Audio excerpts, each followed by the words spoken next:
आप देख रहे हैं आवाज़ इंडिया टीवी। ये है प्राइम टाइम।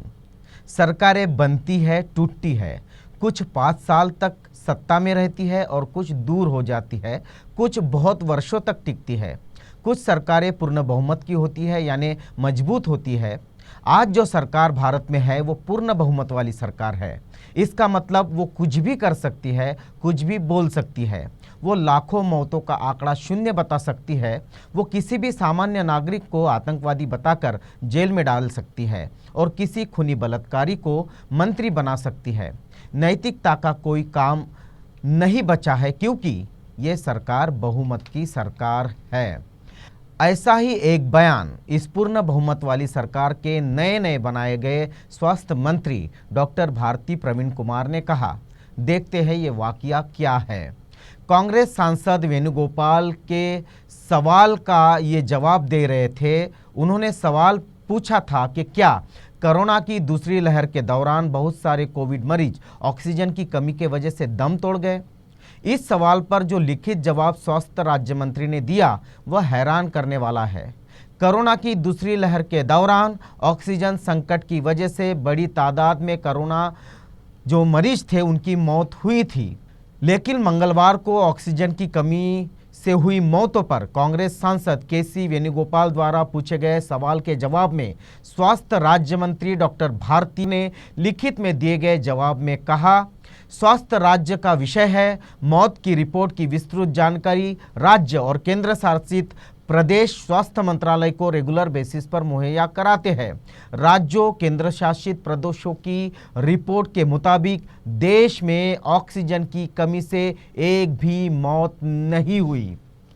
स्वास्थ्य राज्य मंत्री के इस जवाब से विवाद खड़ा हो गया है। हालांकि कोरोना से हुई मौतों पर राज्यसभा के विपक्षी सांसदों के पूछे गए सवालों पर केंद्रीय मंत्री मनसुख मांडविया ने कहा, मोदी जी ने कहा डेट रजिस्टर कीजिए, छुपाइए मत। राज्य सरकार को ही मौतें रजिस्टर करनी होती है। यहाँ कहा गया कि भारत सरकार आंकड़े छुपा रही है, यह बात बिल्कुल ही गलत है। उधर कांग्रेस ने स्वास्थ्य राज्य मंत्री के जवाब की तीखी आलोचना करते हुए कहा कि सरकार अंधी और असंवेदनशील है। आम लोगों ने अपने करीबियों को ऑक्सीजन की कमी से मरते हुए देखा है। अब कांग्रेस सांसद केसी वेणुगोपाल ने इस मसले पर स्वास्थ्य राज्य मंत्री के खिलाफ विशेषाधिकार हनन प्रस्ताव लाने का फैसला किया है। उनका आरोप है कि स्वास्थ्य राज्य मंत्री ने संसद में गलत बयानी की है। दूसरी कोरोना के लहर के दौरान मेडिकल ऑक्सीजन, ऑक्सीजन सिलेंडर और टैंकरों की कमी को लेकर देश भर में हाहाकार मचा था। भारत सरकार ने भी खुद युद्ध स्तर पर मेडिकल ऑक्सीजन मुहैया कराने की पहल की थी। वायुसेना और भारतीय रेल को इस काम के लिए लगाया गया। ऐसे में स्वास्थ्य राज्य मंत्री का जवाब कई सवाल खड़े कर रहा है। आप सब जो इस वक्त आवाज़ इंडिया टीवी देख रहे हैं, आप सब जानते हैं कि कोरोना वायरस की दूसरी लहर के दौरान देश के अलग अलग हिस्सों में तबाही का क्या मंजर था। दिल्ली हो या मुंबई या फिर कोई अन्य हिस्सा, कई जगह ऑक्सीजन की किल्लत के कारण हालात पस्त थे। लेकिन इस पूरे महासंकट के बीच केंद्र सरकार ने मंगलवार को राज्यसभा में जो जवाब दिया है, जिस पर नया बवाल छिड़ गया है और देश का नागरिक इस पूर्ण बहुमत वाली सरकार को चुनने के बाद ठगासा महसूस कर रहा है। केंद्र सरकार का कहना है कि किसी राज्य या केंद्र शासित प्रदेश ने ऐसा रिपोर्ट नहीं दिया कि ऑक्सीजन की कमी के कारण दूसरी लहर में किसी की जान गई है। केंद्र सरकार के इस दावे को लेकर विवाद हो रहा है। विपक्ष की कई पार्टियां सरकार को घेर रही है और सरकार की ओर से भी मोर्चा संभालकर पलटवार किया जा रहा है। सांसद में केंद्र सरकार द्वारा किए गए इस दावे पर कांग्रेस महासचिव केसी वेणुगोपाल ने आरोप लगाया कि सरकार संसद के जरिए देश को गुमराह कर रही है। हर किसी ने देखा कि कैसे दिल्ली समेत देश के अलग अलग हिस्सों में ऑक्सीजन की कमी के कारण लोगों की जान गई है। कांग्रेस पार्टी ने दावा किया है कि वह इस मुद्दे पर विशेषाधिकार हनन प्रस्ताव लाएंगे। हम सब ने देखा है कि कोरोना की दूसरी लहर में महाराष्ट्र और गुजरात से लेकर उत्तर में हरियाणा और मध्य भारत में मध्य प्रदेश तक सभी जगह मेडिकल ऑक्सीजन की भारी कमी पैदा हो गई थी। उत्तर प्रदेश में तो कुछ अस्पतालों ने बाहर ऑक्सीजन आउट ऑफ स्टॉक की तख्ती भी लगा दी थी। लखनऊ में अस्पतालों ने तो मरीजों को कहीं और जाने के लिए कहना शुरू कर दिया था। दिल्ली के छोटे अस्पताल और नर्सिंग होम भी यही कर रहे थे। कई शहरों में मरीज के बेहाल परिजन खुद सिलेंडर लेकर रिफिलिंग सेंटर के बाहर लाइन लगाकर रात भर खड़े दिख रहे थे। हैदराबाद में तो एक ऑक्सीजन प्लांट के बाहर जमा भीड़ पर काबू पाने के लिए बाउंसरों को भी बुलाना पड़ गया था। कोरोना के शिकार कई मरीजों के इलाज के इंतजार में दम तोड़ रहे थे, जिनको ऑक्सीजन नहीं मिल रहा था। जिन लोगों को सांस लेने में ज़्यादा तकलीफ हो रही थी, उनका इलाज करने में अस्पतालों को दिन रात एक करना पड़ रहा था। जिन लोगों को किस्मत से बेड मिल गई थी, उनकी सांसें बचाने के लिए अस्पताल भारी जद्दोजहद में जुटे थे। सोशल मीडिया और व्हाट्सएप ग्रुप पर ऑक्सीजन सिलेंडरों की मांग करती अपीलों की भरमार मची थी। कोरोना से पैदा हालातों को देख चुके डॉक्टर से लेकर अफसरों और पत्रकारों को लग रहा था कि उनकी आंखों के सामने ऐसे मंजर भी गुजर चुके हैं। 7 महीने पहले जब कोरोना के मामले उफान पर थे, तब भी ऑक्सीजन की ऐसी किल्लत पैदा हुई थी, लेकिन इस बार हालात बेहद खराब थे। जबकि हकीकत यह है कि देश में ऑक्सीजन का जितना प्रोडक्शन होता है, उसका सिर्फ 15% हिस्सा ही अस्पताल इस्तेमाल करते हैं। बाकी 85% का इस्तेमाल उद्योगों में होता रहा है। सीनियर हेल्थ अफसर राजेश भूषण के मुताबिक कोरोना संक्रमण की इस दूसरी लहर के दौरान देश में ऑक्सीजन सप्लाई का 90% अस्पतालों और दूसरी मेडिकल ज़रूरतों के लिए इस्तेमाल हो रहा है। जबकि पिछले साल सितंबर के मध्य से जब कोरोना की पहली लहर के दौरान संक्रमितों की संख्या सबसे ज़्यादा थी, तो हर दिन मेडिकल ज़रूरतों के लिए 2700 टन ऑक्सीजन की सप्लाई हो रही थी। उस दौरान देश में हर दिन कोरोना संक्रमण के करीब 90,000 नए मामले आ रहे थे। लेकिन इस साल अप्रैल में 2 सप्ताह पहले तक एक दिन में कोरोना संक्रमण के नए मामले बढ़कर 1,44,000 तक पहुंच गए थे। अब तो हर दिन संक्रमणों की संख्या बढ़कर दोगुना से अधिक यानी 3 लाख तक पहुंच गई थी। पुणे के कोविड अस्पताल चलाने वाले डॉक्टर सिद्धेश्वर शिंदे कहते हैं, हालात इतने खराब थे, जब तक कि आईसीयू में बेड का इंतजाम नहीं हो सकता था, तब तक कुछ मरीजों का इलाज कार्डियक एम्बुलेंस में करना पड़ रहा था। आईसीयू बेड मिलने से पहले हमें इन एम्बुलेंस में 12 घंटे तक उन्हें रखना पड़ रहा था। जब पुणे में वेंटिलेटर खत्म हो गए तो डॉक्टर शिंदे को अपने मरीजों को दूसरे शहरों में भेजना पड़ा था।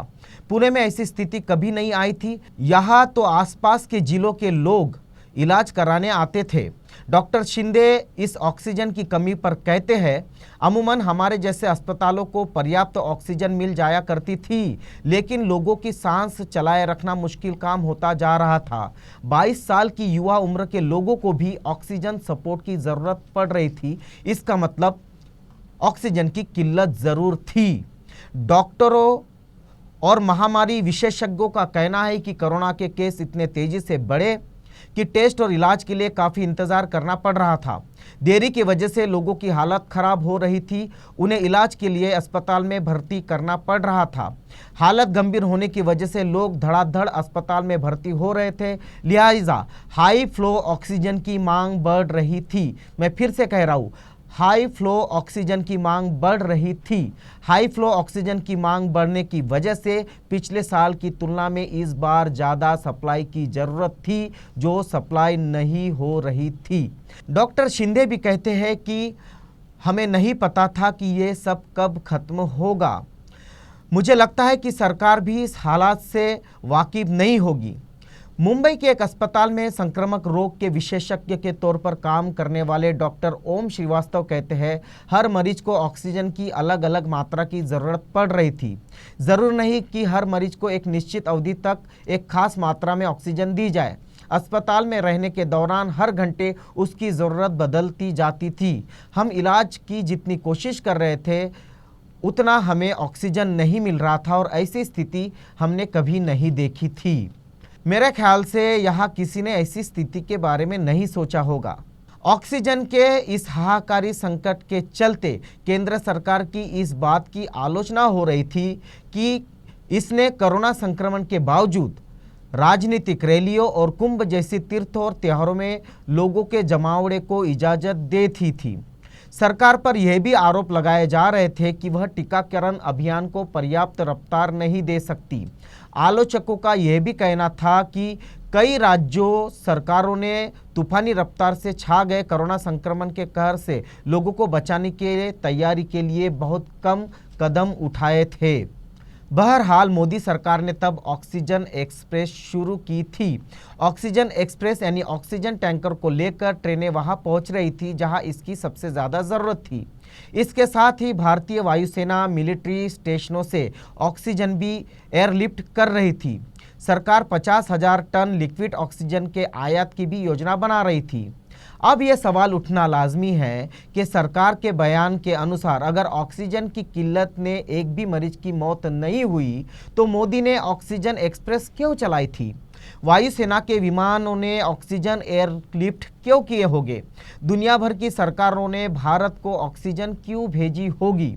महाराष्ट्र में एक छोटा ऑक्सीजन प्लांट चलाने वाले राजाभाऊ शिंदे कहते हैं, हम अधिकारियों से पहले ही कहते आ रहे थे कि हम अपनी प्रोडक्शन क्षमता बढ़ाने के लिए तैयार है, लेकिन हमारे पास इतना फंड नहीं है। हमें वित्तीय मदद की ज़रूरत है। लेकिन उस वक्त किसी ने भी कुछ नहीं कहा। लेकिन अब अचानक अस्पताल और डॉक्टर हमसे ज़्यादा से ज़्यादा सिलेंडर मांग रहे हैं। ऐसा नहीं होना चाहिए था। यहाँ तो आग लगने पर कुआं खोदा जा रहा है। पानी पीना है तो पहले से कुआं खोदना पड़ता है, लेकिन हमने यह नहीं किया। ये जो बात कही है ये बिल्कुल छोटे से ऑक्सीजन प्लांट के एक मालिक थे जिन्हें ये समझ रहा था, लेकिन सरकार को नहीं समझ रहा था। देश की जो राष्ट्रभक्त चैनल है उन्होंने भी ये न्यूज़ चलाई कि दूसरे देशों से ऑक्सीजन कंटेनर्स लाने के लिए केंद्र सरकार वायुसेना की मदद ले रही है। सरकार विदेश से कंटेनर लाने के लिए वायुसेना का उपयोग और उसके विकल्प भी तलाश रही है। जब किल्लत ही नहीं थी तो फिर वायुसेना की तैयारी क्यों शुरू थी? जल्द ही देश में ऑक्सीजन सप्लाई के लिए विदेश से कंटेनर्स लाने के लिए वायुसेना का इस्तेमाल किया जा सकता था। जब ऑक्सीजन की किल्लत थी ही नहीं, तब उस किल्लत से कोई मरा ही नहीं, तो क्यों केंद्र सरकार ये जद्दोजहद कर रही थी? कुछ तस्वीरें हम आपको टीवी स्क्रीन पर दिखा रहे हैं, जिससे ये पता चलता है कि पूर्ण बहुमत वाली मजबूत सरकार के स्वास्थ्य मंत्री कितना सफ़ेद झूठ बोल रहे हैं, और ये बोलते वक्त उनके शब्द जरा भी लड़खड़ाए नहीं। शायद उन्होंने झूठ बोलने की ट्रेनिंग खुद मोदी से ले ली होगी। बहरहाल आप ये तस्वीरें देखिए और सोचिए जो सरकार आगे चुननी होगी वो कैसी होनी चाहिए। आपके परिवार में शायद कोई इस महामारी में आपको छोड़कर गया होगा, तो बार बार स्वास्थ्य मंत्री का बयान सुनिए और तसल्ली करें कि आपके घर परिवार का कोई भी सदस्य ऑक्सीजन की किल्लत से नहीं मरा, बल्कि उसने खुद का गला खुद घोट दिया और चल बसा।